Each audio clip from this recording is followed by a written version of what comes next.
لوگوں سے عزتیں تلاش کرتے ہو تو وہ کیا تمہیں عزت دیں گے؟ وہ تو کل اچھا کہتے ہیں، پرسوں برا کہنے لگ جاتے ہیں۔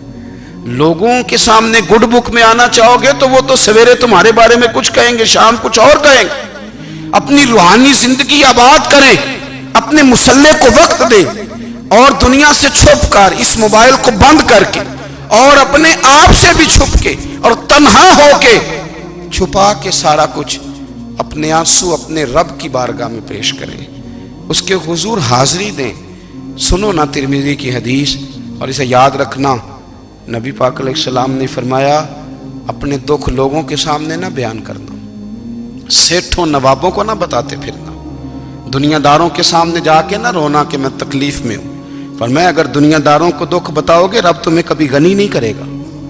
اور لوگ ہیں کہ الٹا مذاق اڑائیں گے آپ کی، جس سے بڑی پکی یاری ہے نا، پکی، وہ تب تک پکی ہے جب تک آپ نے 50,000 مانگا نہیں، اور جس وقت آپ نے کہہ دیا کہ میں مجبور ہوں میری مدد کر، تو پھر ختم ہو گئی دوستی۔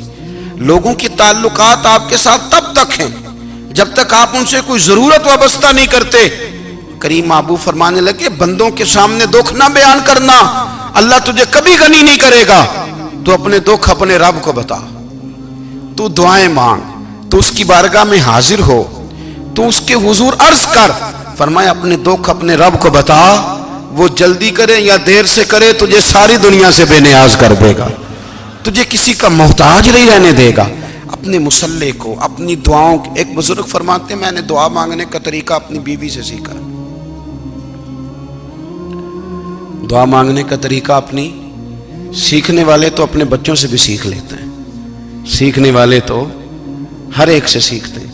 وہ کہتے ہیں میں نے دعا مانگنے کا سلیقہ اپنی بیوی سے سیکھا ہے۔ حضرت وہ کس طرح؟ فرمانے لگے میری بیوی نے نا مجھے کوئی کام بتایا، کچھ پیسوں کی ضرورت کے لیے کہا، تو میں نے اسے کہا کہ بھئی ابھی میرے پاس نہیں ہے، کچھ دنوں میں آتے ہیں تو میں دے دوں گا۔ عورتوں کی عادت ہوتی ہے وہ بار بار یاد کراتی ہیں، 2-4 دنوں کے بعد پھر اس نے کہا حضرت وہ میں نے کہا تھا کچھ پیسے، میں نے اسے کہا کہ ابھی میرے پاس نہیں ہے، کچھ دنوں میں ملتے ہیں تو میں تمہیں دے دوں گا۔ اس نے کچھ دنوں کے بعد پھر کہا حضور وہ میں نے کچھ پیسے کہے تھے۔ فرماتے میں نے ڈانٹ دیا، میں نے کہا کہ کیا تو روز مجھے شرمندہ کرتی ہے، کہا نا میرے پاس نہیں ہے، ہوں گے تو دے دوں گا، تو روز یاد کراتی ہے۔ فرماتے ہیں اس نے پہلے تو میری ڈانٹ کو سہا، پھر میرے سخت جملوں نے اس کی آنکھوں میں آنسو پیدا کر دیے، پھر اس نے اپنے آنچل میں اپنے اس دکھ کو سمیٹا، اور پھر اس نے ایک جملہ کہا تو میں رو پڑا، اور مجھے اپنے رب سے مانگنے کا طریقہ آ گیا۔ مجھے کہنے لگی حضرت جی آپ نے ڈانٹ دیا میں نے سہ لیا، پر آپ ہی میرے شوہر ہیں، بتائیں نا آپ سے نہ کہوں تو میں کس سے جا کے کہوں۔ فرماتے ہیں میں رو پڑا، اور میں کھل کے رویا، اور میں تڑپ کے رویا، اور پھر میری سسکیاں بند گئیں۔ تو مجھے کہنے لگی آپ کو کیا ہوا؟ میں نے کہا مجھے بھی دعا مانگنی آ گئی ہے، جب میں اسے کہوں گا نا اللہ تو ہی میرا رب ہے، میں تجھ سے نہ کہوں تو میں کس سے جا کے کہوں؟ میں کیوں کسی بندے سے سوال کروں؟ میں کیوں کسی دنیا دار سے کہوں؟ میں تیرے بندوں کا، نیک بندوں کا وسیلہ لے کے، تیرے محبوب کی غلامی لے کے تیری بارگاہ میں آیا، تجھ سے نہ مانگوں تو کس سے مانگوں؟ سمجھ آ گئی ہے؟ جب میں اس رنگ میں مانگوں گا تو پھر رب میرے اوپر بڑا ہی فضل فرمائے گا، وہ میرے اوپر بڑی رحمت کرے گا، وہ میرے لیے آسانیاں کرے گا۔ عزیز دوستو، ہم اس طرح کرنے لگ گئے ہیں کہ ہم نے نا اپنے تعلقات پر اعتماد کرنا شروع کر دیا ہے۔ میرے تعلقات بہت ہیں، ہم نے اپنی دولت پر اعتماد کرنا شروع کر دیا ہے، میرے پاس دولت بہت ہے۔ ہم نے اپنے علم پر، اپنی شہرت پر اعتماد کرنا شروع کر دیا ہے کہ میرے پاس فلاں چیز بہت ہے۔ یاد رکھنا جب بے نیاز اپنی صفت بے نیازی دکھاتا ہے تو بڑی بڑی دولتوں والے مجبور نظر آتے ہیں۔ بھائیو جب انسان کا رشتہ اپنے مالک کے ساتھ ہوتا ہے پھر تو غم بھی کچھ نہیں کہتے، پریشانیاں بھی کچھ نہیں کہتی، پھر تو زندگی صبر والی، پھر تو زندگی توکل والی، پھر تو زندگی بھروسے والی، پھر انسان اپنے آپ کو رسوا نہیں کرتا۔ دنیا داروں سے امیدیں اس کی ختم ہو جاتی، امیدیں اللہ رسول سے لگا لیتا ہے، مضبوط ہو جاتا ہے، مضبوط، طاقتور ہو جاتا ہے، خوددار ہو جاتا ہے، باوقار باعزت ہو جاتا ہے۔ حضرت بہلول دانا رحمت اللہ علیہ بیٹھے تھے تو ہارون رشید حج کر کے آ رہا تھا،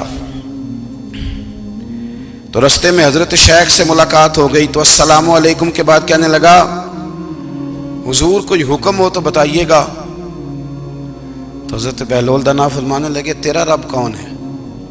اس نے کہا اللہ. تو فرمایا میرا کون ہے؟ کہا اللہ. فرمانے لگے تو بڑا ہی بیوقوف ہے، کیا تو یہ سمجھتا ہے کہ رب ہارون رشید کو تو دے گا اور بہلول دانا کو بھول جائے گا؟ تیرا بھی وہی رب ہے، میرا بھی وہی رب ہے. اس نے اگر تجھے دے کے آزمایا ہے تو ہو سکتا ہے مجھے نہ دے کے آزما رہا ہو. جب اس کی حکمت کے تقاضے ہوں گے تو عطا کرے گا اور دے گا. تو جا اپنا کام کر. بھائی اپنی روحانی زندگی، اپنی عبادات، اپنے وظائف، اپنے روزمرہ کے معاملات، اپنی دعائیں، اپنا استغفار. دیکھو کوئی مشکل کام تو نہیں 2 رکوع ہیں سورہ واقعہ کہ اگر رات کو پڑھ لی جائے تو. میں کس طرح یہ بات بیان کروں کہ تعویذ بانٹنا آسان ہے اور وظیفہ بتانا مشکل ہے. سارا دن تعویذ بانٹیں تو لوگ لینے کو تیار ہیں، اور اگر آپ وظیفہ بتائیں تو کہتے ہیں تو مشکل کام ہے. او خدا کے بندے، اگر آپ کا تعلق قرآن پاک کے ساتھ مضبوط ہو، قرآن پاک کے ساتھ اگر آپ کا رشتہ ہو، لوگ سفارشیں ڈھونڈتے ہیں نا دنیا میں، کوئی تعلق مل جائے تو میرا کام ہو جائے. دنیا میں اتنا مشکل معاملہ ہے، آخرت میں مجھے بتائیے گا کتنا مشکل معاملہ ہوگا. میرے نبی پاک صلی اللہ تعالی علیہ وسلم نے فرمایا جو لوگ سورہ ملک پڑھا کرتے تھے نا، سورہ ملک، یہ سورت ملک قیامت میں ان کی سفارش کرے گی، اور اس طرح کرے گی کہ کہے گی اے اللہ یہاں اس بندے کو جنت میں داخل کر دے یا مجھے قرآن پاک سے علیحدہ کر دے. تو رب فرمائے گا جا اس کا دامن تھام کے اسے جنت تک پہنچایا.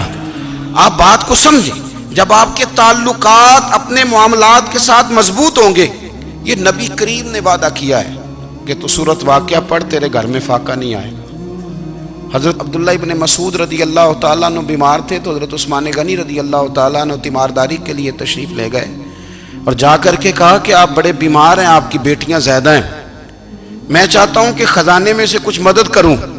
تو سیدنا عبداللہ ابن مسعود رضی اللہ تعالیٰ عنہ اٹھ کے بیٹھ گئے اور کہنے لگے امیر المومنین، اللہ آپ کو میری طرف سے، میری بیٹیوں کی طرف سے بہتر صلہ دے. میری بیٹیوں کو کسی خزانے کی ضرورت نہیں، میں نے انہیں خزانہ دے دیا ہے. کہا جناب آپ نے کون سا خزانہ دیا ہے، میں آپ کے مالی معاملات کو جانتا ہوں. تو فرمانے لگے امیر المومنین، میرے نبی کریم نے فرمایا ہے جو سورت واقعہ پڑھے اسے کبھی فاقہ نہیں آتا.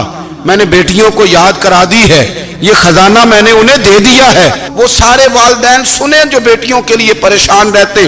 حضرت عبداللہ ابن مسعود نصیحت کر رہے ہیں، فرمانے لگے میں نے سورت واقعہ یاد بھی کرا دی ہے، پڑھنے کی عادت بھی ڈال دی ہے.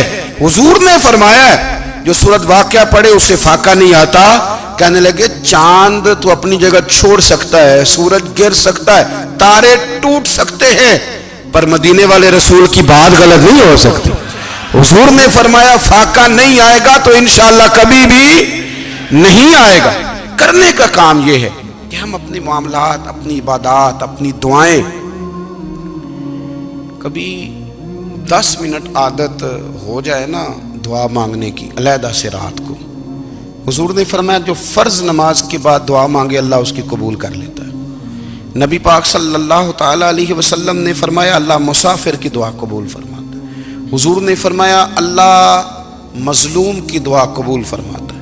حضور نے فرمایا بیمار سے دعا کراؤ اللہ اس کی دعا قبول فرماتا ہے. میرے نبی پاک نے فرمایا ماں باپ جب بھی اولاد کے لیے ہاتھ اٹھائیں، ویسے تے بلے شاہ تو آسمانی اڈ دیا ہی پھڑ دیں، جڑا گھر بیٹھا انہوں بڑھیا ہی نہیں. حضور فرمانے لگے ماں باپ جب بھی اولاد کے لیے دعا فرمائیں اللہ ان کی دعا کو قبول کرتا ہے. آپ اپنا تعلق بنائیں دعا کے ساتھ، عبادت کے ساتھ، مصلی کے ساتھ رشتہ بنائیں، استغفار پڑھیں. صلاح الدین ایوبی صلیبی جنگوں میں تھے، رات کو مسجد اقصیٰ میں نماز پڑھی تو پریشان تھے. ایک بزرگ سے ملاقات ہوئی تو وہ کہنے لگے کہ آپ بڑے پریشان ہیں. کہنے لگے حضور پریشان اس لیے ہوں کہ پہلے ہی مسلمان کمزور ہے، اب میں نے سنا ہے دشمن کا ایک بحری بیڑا وہ جنگی سامان سے بھرا ہوا آ رہا ہے، تو اب ان کے پاس اور تلواریں اور نیزے آ جائیں گے، مسلمانوں کے پاس پہلے ہی وسائل کی کمی ہے، پریشان ہو کس طرح کر کے مقابلہ کریں گے. یہ بات کہتے ہی صلاح الدین ایوبی نے بزرگوں سے کہا حضور آپ بھی دعا کرنا، دعا کی بڑی طاقت ہے. میرے نبی پاک نے فرمایا دعا مومن کا ہتھیار ہے، دعا مومن کا، دعا مومن کا۔ حضور نے فرمایا تقدیر کو سوائے دعا کے کوئی چیز نہیں بدل سکتی، دعا مومن کا ہتھیار ہے، یہ کافر کے پاس کوئی نہیں، یہ ہتھیار ہے مومن کا۔ اللہ کرے آپ کو سمجھ آئے، پھر سنیں، کئی بار کہہ چکا ہوں یہ ہتھیار ہے۔ کافر کے مقابلے میں جو تیرے پاس سب سے بڑا ہتھیار ہے وہ دعا ہے۔ دعائیں کرانی چھوڑ دی، کرنی چھوڑ دی، لینی چھوڑ دی۔ حضرت سیدنا انس بن مالک رضی اللہ تعالیٰ عنہ فرمایا کرتے تھے، میں نے وہ رنگ دیکھا ہے جب حضور دعا مانگتے تھے اور حضور کی مقدس آنکھوں میں آنسو بھی ساتھ ہی بہا کرتے تھے، میں نے وہ انداز دیکھا ہے۔ تو صلاح الدین ایوبی بزرگ سے کہنے لگے آپ بھی دعا کیجیے، اور خود رونے لگے اور سر سجدے میں رکھ کے رونے لگے، اور عشاء سے لے کر فجر تک روئے، خوب روئے۔ صبح وہ بزرگ آئے تو صلاح الدین ایوبی کا خوبصورت اور ہنستا ہوا چہرہ دیکھا، کہنے لگے آپ بڑے خوش ہیں، رات تو میں نے بڑے روتے ہوئے دیکھا تھا۔ تو کہنے لگے حضور وہ جو بحری بیڑا آ رہا تھا نا وہ پانی میں ڈوب گیا ہے، اب وہ نہیں آ رہا، ابھی خبر آئی ہے تو میں بڑا خوش ہوں۔ بزرگ کہنے لگے اٹھ سینے سے لگ اور سن ایک بات، وہ بحری بیڑا پانی میں نہیں ڈوبا، وہ تیرے آنسوؤں میں ڈوب گیا ہے۔ وہ جو تو رات رویا ہے نا رب کریم کی بارگاہ میں تو وہ ڈوب گیا ہے۔ حضرت عائشہ صدیقہ رضی اللہ تعالیٰ عنہ فرماتی ہیں ایک عورت تھی اور اسے نبی پاک صلی اللہ تعالیٰ علیہ وسلم نے نا وہ کلمہ پڑھ کے مسلمان ہوئی، مدینہ طیبہ آ گئی تو حضور نے مسجد نبوی شریف میں اس کے لیے مکان، ایک سادہ سا کمرہ ساتھ مسجد کے بنوا دیا، وہیں رہنے لگی۔ اکثر وہ سیدہ طیبہ کے پاس آتی تو حضرت عائشہ صدیقہ رضی اللہ تعالیٰ عنہ فرماتی ہیں وہ بڑی باتیں سناتی اور آخر میں کہتی وہ ہار والا دن بھی بڑا عجیب دن تھا اور میرے رب کی قدرتوں کا دن تھا، وہ بھی بڑا عجیب دن تھا۔ سیدہ عائشہ صدیقہ رضی اللہ تعالیٰ عنہ ایک دن فرمانے لگی کہ تو ہار والے دن کا بڑا ذکر کرتی ہے، وہ کیا دن تھا؟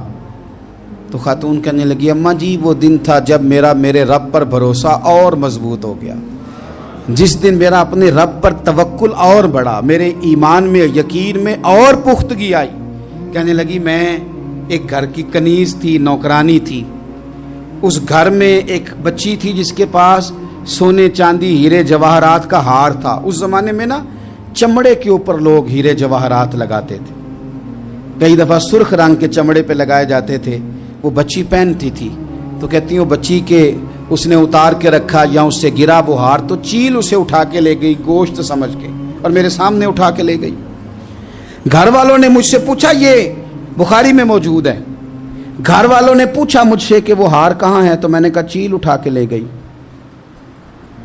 گھر میں کچھ چوری ہو جائے تو سب سے پہلا الزام کس پہ لگتا ہے؟ ملازمین پہ۔ کہتے انہوں نے مجھے بڑا مارا، بڑی تکلیف تھی، حتیٰ کہ میری شرمگاہ تک کی تلاشی، میری عزت اتنی خراب کی میں بتا نہیں سکتی۔